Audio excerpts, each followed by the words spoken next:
In Hitler Germany, when a child is able to walk, he's also able to march and to carry a flag. I saw many such demonstrations as these during my years in Berlin, and still they go on.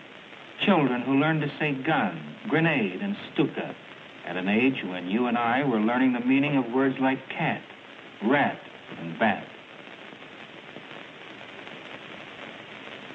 And instead of playing with dolls, they're taught to make helmets.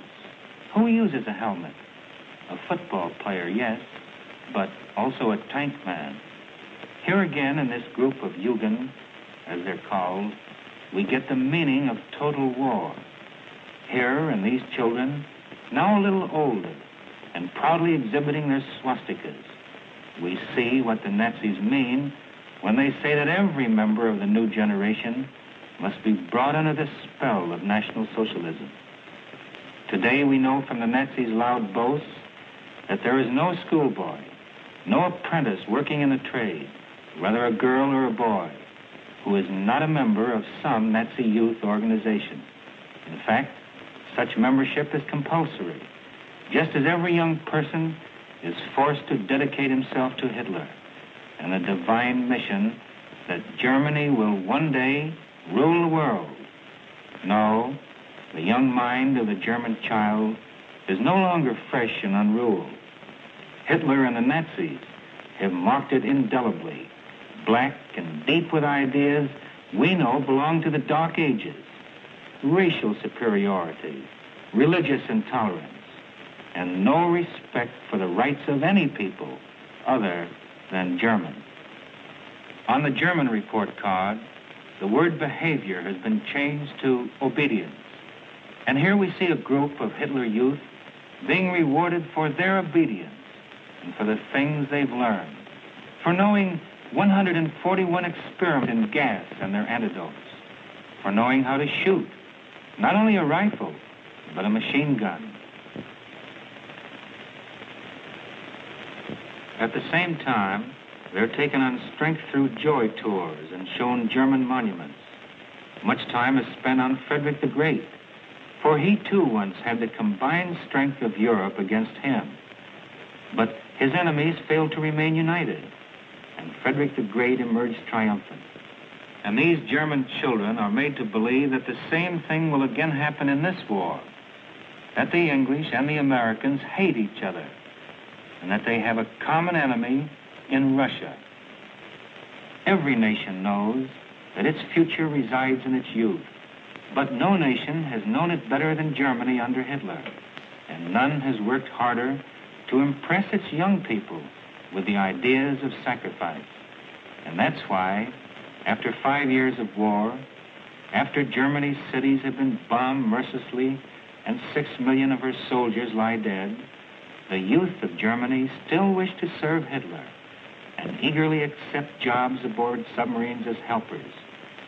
Nothing would excite and please these young Nazis more than to venture into hostile waters on such a ship and sink important Allied shipping.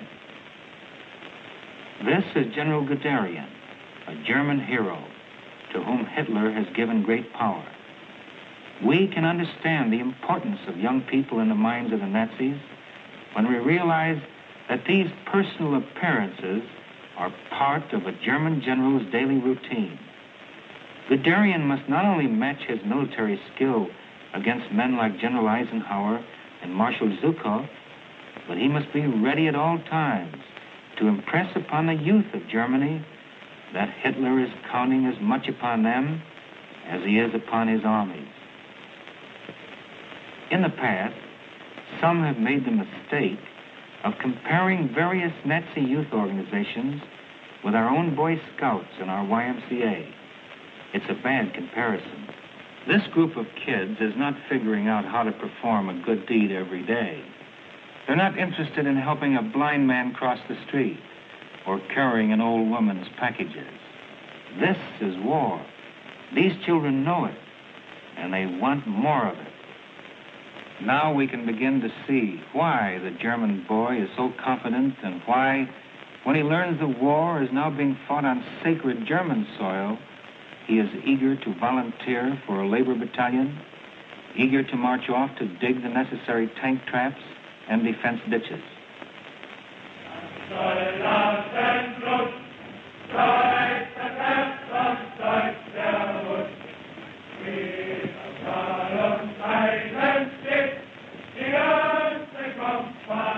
On the Western Front, we've captured boys like this. Because they are boys, we have not believed they were dangerous or a threat to our military operations. Only gradually, and at a cost to American lives, have we learned that they are fanatical Nazis, ready to spy and sabotage.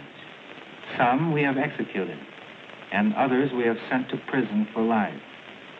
Now they furrow all Germany with fortifications, but when the time comes, they're ready to stand behind them with the guns and machine guns they've learned to use so skillfully and efficiently. Here, in an unidentified German city, the Hitler youth of 18 is welcomed into the Wehrmacht, but the welcome is merely a formality, for there has been no real transformation from civilian life to army life, as there has been in our own country, in England, and in Russia. These men have never known the pleasures of a home, of a family, of going to church on Sunday, and of having a sweetheart that one day they plan to marry.